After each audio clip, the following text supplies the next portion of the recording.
person. I'm like, okay, never mind. So we'll see what happens. Speaking about sword characters, I think we were right on the mark. Oh, yeah. Yep, there it goes. Yeah, there it is. Yep. Well, Byleth Sephiroth Cloud. So the JRPG voice. he's doing Smash 4 DLC, DLC 1, and then DLC 2. He's going through all of them. All right, and we got Aegis being the third character from MuteAce. Okay. Yeah. I wasn't aware that he had one. Yeah, I'm interested to see it, but this is the Battle of the Nairs right here. Oh, yeah. Yes, yeah. so they were going to look for the same thing. Look, there it goes. There it is. There it goes. We're going to see that interaction a whole lot more if they keep playing these characters this set. But game 1 on PS2, no less. And here we go.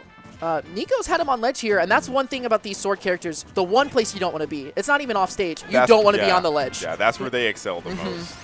So if MuteAce is on that ledge a lot, Niko can get a lot of mileage. But here we go, MuteAce starting to answer back. Yeah, getting that drag out and up air, but recognizing, oh, good call out there, but saving his double jump like any good player would. All right, and there we go. The up B back to ledge, and a good roll to get back to center stage. Niko just playing it safe here. Yeah, so far, based off the ledge interactions, you can tell they're definitely still trying to fill each other out when it comes to them because they both kind of just let the other come back on. They kind of sat on shield both sides. Like on the left side, when Niko had him ledge trapped, he just kind of shielded. Yeah. Oh, okay. Well. He's alive. He's alive. Yeah. No, and that's the thing is when you get used to one character and you're feeling you're like the other character out on the ledge, then they switch characters. That's the other thing that kind of makes it a little more difficult, you know, just to see. But here we go. If there's anyone that's going to be good at ledge trapping back at Niko, it's MuteAce. I mean, the Peach players, they know the ledge trapping life as well. So, and that's a really good down tilt to back air. Tried and true classic. They nerfed that move. That move is a nerfed move, by the way. Just give you the heads up. Oh, yeah. Oh, dude, pre-patch poly. Dude, that character's too good. Still good. But oh, yeah, for sure. Here we go. The Sephiroth. I actually don't know how this matchup would go too well, but I imagine Sephiroth doesn't do too bad. That range on the sword exactly right there, just to get him off ledge and in neutral, just should be very, very good. The range should mean that he's not going to have to worry about the shield invincibility, because even if she does poke through it, he should be doing it at a range where he'll still be safe. Yeah, that makes sense. Good there. He was not expecting that. Wow, I'm surprised that hit. Yeah, that was super sneaky. And we were waiting a long time. Sometimes in Squad Track that happens, you know, they're just the dead time era for a second where you don't have anything to that's going on. That's You're just the kind of funny waiting. thing about Squad Track. I played it before where it straight up did not load my opponent's character. It was just like, no, this character doesn't exist. No, it happens a lot, and I always wonder why. You know, like what's the reasoning behind it? Because it's really interesting. But here we go. Just a lot of wait time. Might as well, yeah. Waiting out that invincibility. Ooh, really good read on the air dodge, yeah. And he brought this right back to even. And you'd think it'd be a little bit hard for him because Mithra, the neutral monster in this game, you know. Well, I think what it is you see Mute kind of playing. He did like a lot of stop shielding, kind of playing reserved instead of just playing the rushdown style that a lot of people play Mithra in. That's true. And here we go. The tried and true for Niko, the Cloud, is out and about, and he's going to be spamming that move. Oh, yeah. The Cloud Bear is very, very good, but MuteAce starting something up here just for it to go back to neutral under the platform. Oh. That may have been a little too fast. All right. Maybe wanted to really read that jump, but now MuteAce really starting to build up a lead here. Pyra literally saying, I just have a bigger sword in that situation. And if I'm Niko, I really want these characters out of here, and that should be it. That should do it. Yeah, that's it for sure. I don't think he has a jump. Yeah, that's too low. And now Niko and MuteAce on their last stop. The Peach coming out. Matchup's definitely not good for MuteAce, but he does have a little bit percent advantage here, so. Yeah, very true. Oh, well, he did one move, and now he's halfway there. Exactly. That cross slash is so much. Smash Ultimate in a nutshell. And here we go. Neutral here. That nice cross slash. Calling out the tomahawk there. Wow. Oh, and back into neutral here. That forward air barely not hitting MuteAce. Getting the back air now. You could tell by the way they're playing. These two are like actually so scared of each other. There's so much respect going on right now. All right, just back to neutral. And has the limit. This is really scary. Yeah. So that's the thing that limit allows Cloud players to do. It naturally will put your opponent in shield more often. So just simply holding limit and having it means you get more grabs. Yeah, just those free neutral wins for sure. Because you don't want to drop shield and get cross-slashed or any one of the number of things you can do. This is really, really close, Shokyo. Oh, just no! The dash attack. Living, he's okay, alive. living. He's alive. Oh, he caught it. Such a clutch nair. It really was. And Oh, MuteAce God. with the parry. This is dead even. Oh, yes. Wow. What is this the is option? The first game. It's going down to 2 minutes. Oh, my God. MuteAce is really looking for that committal option and Yeah. now has Niko off stage. He's going to have to limit up B. Really, really smart to use the limit one. It's so scary. He's looking for that bear, and that's going to be it. Yeah. Oh, No. Okay. And he does it again. He does the dare grab again. He does. Niko is living through a lot right here. What is the option? The bear. That should be it. That should be it. Okay. If it had played us a second time, I would have been really upset. But yeah, MuteAce barely clutching that out in the end. Niko, it looked very doable for him. Oh no, yeah, absolutely. That was very tiring to just watch. Yeah, so I can't imagine how they feel after that game. That was just game 1. Yeah. And what I love about MuteAce is he will just stand there under the platform. Oh yeah. And he's like, I'm gonna wait for you to panic, because that Peach is just so threatening right there at that distance where you're right under the platform and you're waiting at that ledge. That's why PS2 I feel is like pretty good for that character. That just the ledge trapping you can do. Yeah, definitely. It is insane. But back into game 2, Niko trying to even it up here, and MuteAce trying to look for a lead.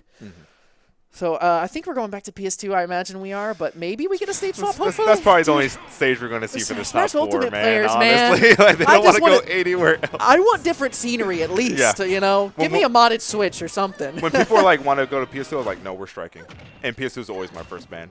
And it's not because I have a problem with the stage. I'm just tired of seeing it. No, I understand. No, the stage is great. It's just just see the same background. Oh, okay. Not getting the turnaround on the up B there. Okay, back into neutral. There's a lot. There's a lot of things. There's a lot of like missed punishes going on and stuff. Yeah, they keep parrying each other, but they don't punish each other off the parries. That's what I'm saying. Like I feel like they're playing like they're super nervous and like scared of each other type deal. And that's usually how it goes for like 2 people that play each other a lot, because they know exactly, like they know that this person can beat me. This person knows my habits, and so that makes them like freeze up and be nervous more often. Yeah, and good forward air to put MuteAce back into the corner, but MuteAce just coming right back out with that nair. And that's the thing about Palu in the corner. She can just nair her way out kind of some of the time. If you're at least not covering it well enough with positioning. And also, another thing about Palu in the corner is that invincible dash attack is just so good if you're not prepared for it, you know? That's not something they want to throw out willy-nilly. No, not for sure. But like if you're not ready for it, you can just it's great to do it if you haven't done it yet. Yeah. And I was going to say, as far as nairing out that corner, a really easy way, not easy, but one of the main ways to deal with Palu nair is actually give her the space to do it. Yeah. And then punish the landing, because it does not have the lowest landing lag. But a good up air from Niko, taking the stock lead now, and we're going to be seeing the Aegis come out. Although watching Byleth walk while I was like loading the next character was just really funny. Okay. That man was just strolling. Oh, okay, good there we go. upbeat. Finally catching it. Ooh. Yeah, good weight, knowing he couldn't get the true conversion off of it. And here we go, the miss grab. There's a lot of spaghetti for this entire game too. This is actually really funny to watch. And here we go, the Mithra trying to get that cheeky up B. It's not going to happen though. And at the ledge, Byleth's going to get out of the corner. Platform saved him from the conversion there. I think Byleth does really well into this Mithra or Aegis, and that was looking a little scary there. If that F smash hit, that may have been death at 40. Ooh, good by him. Still going to be able to make it back though. That's one thing, you can't really edge guard Byleth. At least not with this character. Like the thing is, you can edge guard him, but Mithra doing like some runoff aerials not really going to kill him until like 160-ish. Yeah, some crazy percent. Yeah, you can keep hitting him with the up B, but that's really just going to rack up damage versus just raw killing him. Here we go. So much patience. The nairs to nair, and then just both shielding every time. And that's the smash ultimate neutral, just in general, usually is. Okay, you're going to aerial, I'm going to shield for a bit, you know? Yeah. And then you kind of just swap places. It happens a lot. But there we go, starting to get some of those tomahawks in for how many shields are being thrown out. Yeah, it looks like MuteAce's his Aegis is kind of warmed up now, because he's starting to hit those conversions you would expect out of someone playing Aegis. Ooh. Oh, good catch, Yeah, really good up B by Niko, and still keeping his lead here. And now it's versus the Peach. I imagine this doesn't bode well for Peach as well. I imagine this matchup isn't super easy. But it is MuteAce, the best Peach. So now that you mentioned that, yeah, I don't think I've even seen this matchup. no, I haven't. I'm not sure. Yeah, no, it's definitely not one you see often. Because Peach isn't really that popular in general, so. Yeah, I feel like Sephiroth's one of the least Fighter Pass 2 characters I actually see around, maybe. I'm not sure if you feel that way, but... That's because he's not as ridiculous. Yeah. Honestly, that's what it is. Oh, yeah. He doesn't carry enough. I was wondering why you paused there. That makes sense. I'm gonna call this community out, man. Y'all want these Min wins and Kazuya wins. Dude, Shokio's out for blood on commentary. I don't care, man. I don't care. On Twitter, on commentary, anywhere you see him. I'm gonna let y'all know, man. Smash 6, when these Fire Pass 2 characters don't return, it's a wrap for y'all.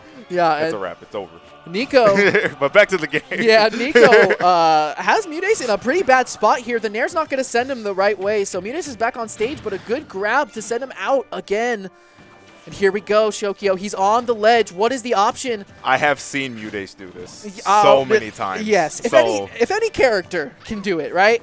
But here we go. The bear is going to hit, and it's going to take it. Niko saying, not this time.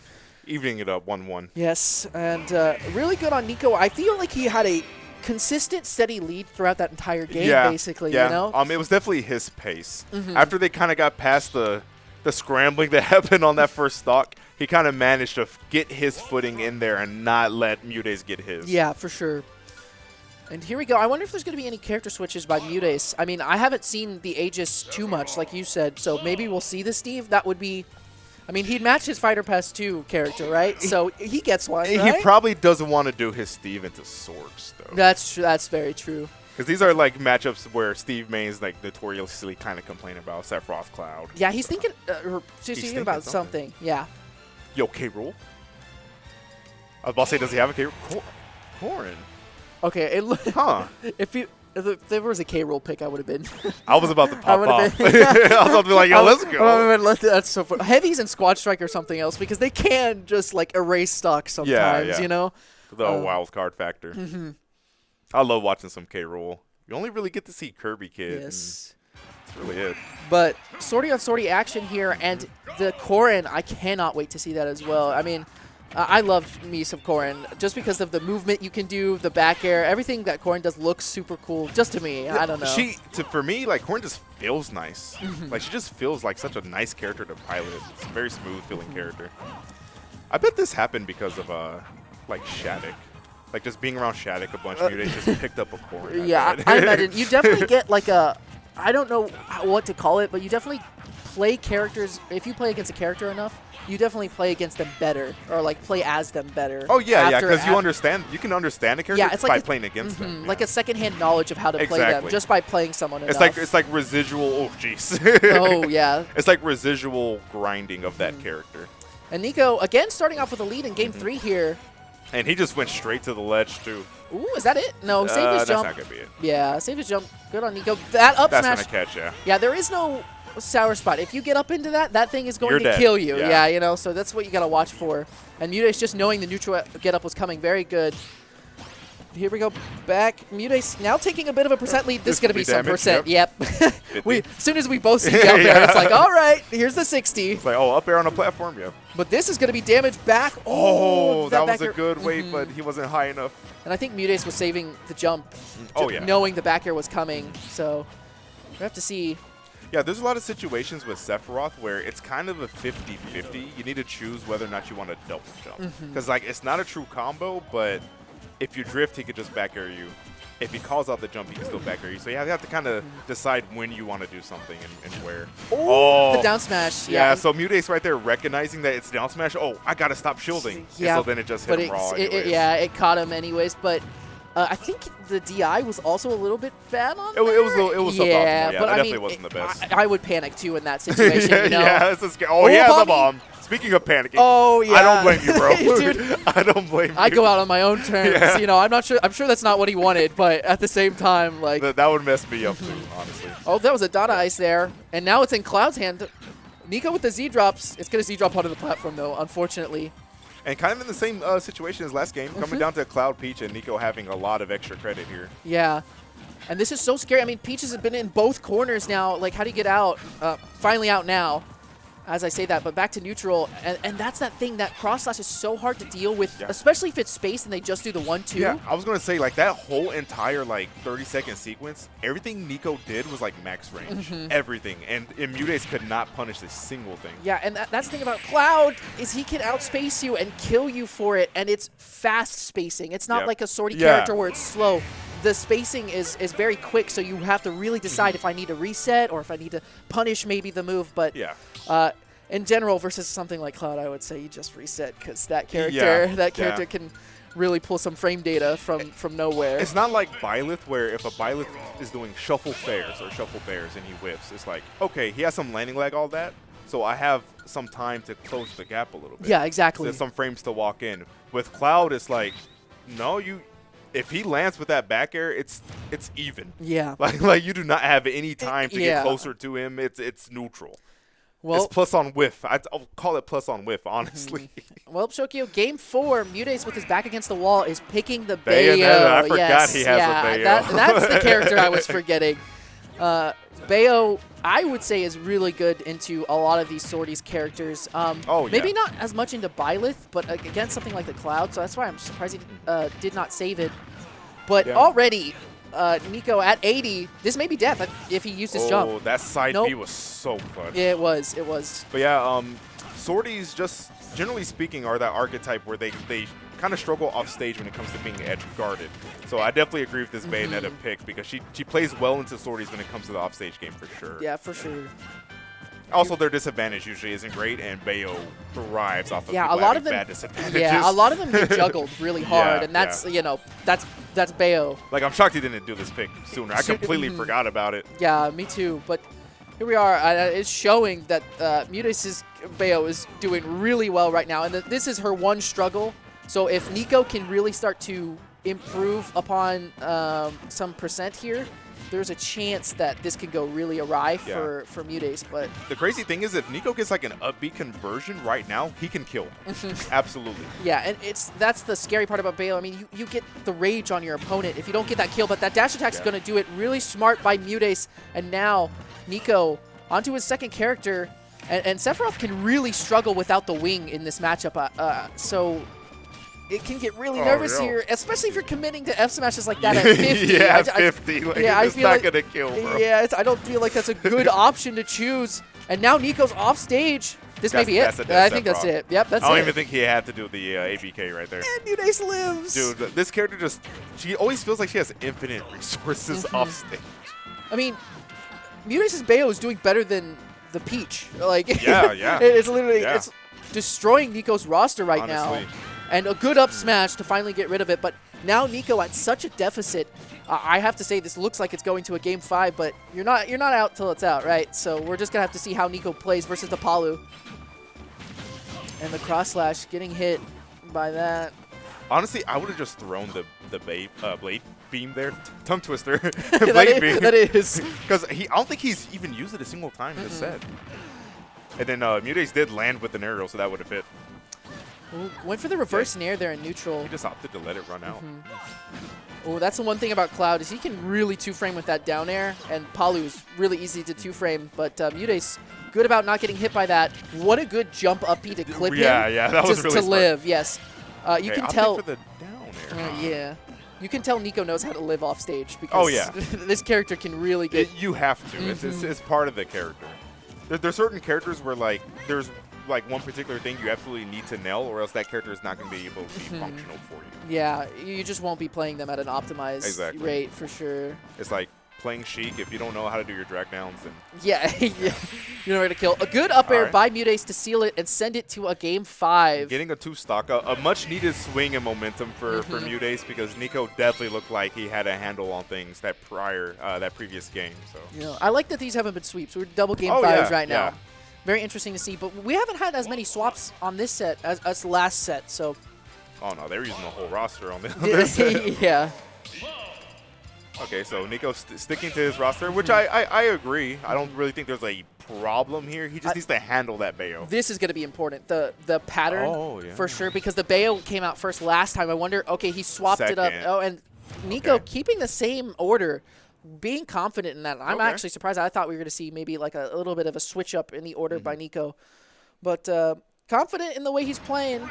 So we're going to have to see Game 5. Whoever wins this makes their way to losers semis. We're starting off again on PS2. Oh, losers finals. Losers finals. Yeah, I can't read. It's fine. All right, back in neutral here. Oh, okay. I think she maybe had a little bit too much percent for that back throw to dash attack to true combo, because I know that is a true combo. And this is the matchup we saw. I believe we saw this in Game 3 first? Game 3 and 2. So, actually in 1 too. So we've seen this most of the time except for that last game. Their first stocks are always awkward. Have you noticed that? They always started. It's just a bunch of like weird whiffs and like kind of like spot dodges, and I feel like they're feeling each other out. I mean, these probably aren't their best characters, right? So, I mean, MuteAce does play a lot of Palu in doubles. I know that, but maybe not as much in singles. So they maybe just whiff in a little bit more. I'm not sure I'm not sure what Niko was intending with that spacing and how he had his back turned to MuteAce when he was at the ledge over there. That was interesting. Yeah. I'm not sure. Okay. All right, still on the first stock. Over a minute has gone by. They're really just playing really slow, but they're still interacting. It's not like a camping, I'm not doing anything type deal. It's just the interactions are a lot of whiffs. It seems like there's a lot of like uncertainty going on. Okay, that should be it. Yeah. Yep. All right. So Niko finally taking the first stock. That's such a trusty kill confirm from Byleth. I think that down tilt up air is just so good. Oh, yeah. True. But here comes the Bayo, which was the killer last game. We're going to have to see how MuteAce does now, especially with Niko off stage here. Ooh. How Niko handles this character is going to determine the entire set. But it looks like Niko's playing a lot more reserved, which I like. I mean, he's also at a high percent, but MuteAce going to have to close out the stock as Bayo is also a bit of a problem. I say that, but the back air is a trusty one. If you're not ready for it, Bayo's going to back air you. So she's one of those characters where she doesn't really have that many ways to kill you from like 60 to 120-ish. But like once you get to those like really high percents, 150 and stuff, then she has like 1,000 things that could kill you. Yeah, exactly. The up B down low. Okay, good. Niko saved his jump. Saving his jump. And back to stage here. The option was forward air from MuteAce, which almost got him pretty hard punished. Oh, tried to go down the platform. Wasn't able to get through. Classic example of Ultimate platforms being very sticky. That was not a teabag. The jank platforms in Ultimate, they always happen. I always apologize to my opponents. Like, dude, I was not trying to BM you. I promise. I'm so sorry. It always just looks funny because everybody knows. Everybody knows, but it's just it looks really stupid. Trying to go for the raw F smash read, not Lima. Lima would have got that. Yeah. Oh, that counter is very good at that ledge because it just activates anyways. So weird. And now that he's actually thrown that out, that's going to put mental stack on MuteAce because if he ABKs that, what's it called? Quincilla, the counter. Oh, whatever. I don't know. It can kill her at like 20. It's really? Insane. For some reason, it scales crazy with ABK, and I'm not sure why. That sucks, and they can't even patch that out now. That's just the thing. No, that sucks. That makes the matchup harder. I think he was just barely out of the witch time range for that. By the way, I've seen the witch time hit from a really far away. So, lucky for Niko, unlucky for MuteAce. But both of them at high percent. So whoever gets this stock is gonna have a lot of momentum, and it's Niko. Yeah, that's huge taking that stock in this situation. And here comes the Peach. The up air, I thought I was going to take it for a second. I mean, Sephiroth is pretty light. Unnecessarily light, I would say. Okay, got the side B. This is really, really bad for MuteAce. Good counter. Clutch. Still taking the damage, though. So that's still in Niko's favor. That's that DLC 2 damage. Only 3 of those things hit him, and it was 63%. Yeah, not even 5. It was so much. The dash attack's going to do it, yeah. But 63% lead, not the biggest lead we've seen for Niko, but it is very bad for MuteAce so far. Even enough, but every single time this situation has happened, it has gone to Niko. So it's looking like it might go to Niko again. It's just so hard to get out of that. Yeah, that bear versus Peach, they both bear each other to death on the ledge. Yeah. It's so tough. Oh, getting the accidental footstool there. Okay, the up air gonna clip. And I like MuteAce waiting, being patient under the platform, but maybe too patient as Niko hits that back air and puts him back in the corner. Yeah, he's definitely one of the most patient players in the And world. Chokyo Limit's coming up too. He's not going to use it. I don't think he's used it a single time. He can shield an up B. That is one thing. It's very possible to do. He should use it now. This is the last game. He hasn't used anything this whole time. Just throw a random yellow blade beat. That's it. Okay, That's okay, it. good, And good. Niko Okay. closes it out versus MuteAce with that up B limit. I mean, very, very good by Niko. You can see him sighing on the player cam. He was a little bit stressed there at the end, but he didn't need to be. He was pretty consistent. He was there. in control. Yeah, he was. He was stressed, but still in control. That's the sign of a really good mentality, really good endurance there. Good stuff to Niko. Yeah, I would say we had 2 banger sets there. I mean, yeah, those were really good. They were really, really good. And, you know, I think that was an unfortunate player for MuteAce to, you know, go and find. Niko plays the 3 sword characters, and he seemed to be doing really well against the Peach. Like that, the Bayo did best in I think all of MuteAce's arsenal. Like, and it kind of sucks because maybe if MuteAce had like brought it back sooner, he may have gotten a lot farther. Bayo was definitely a little later than she should have been, but I also respect people that are like, no, I can do it with my character or the characters that I'm choosing. But that just goes to show me that Squash Strike is kind of its own game. Like it's kind of its own meta, man.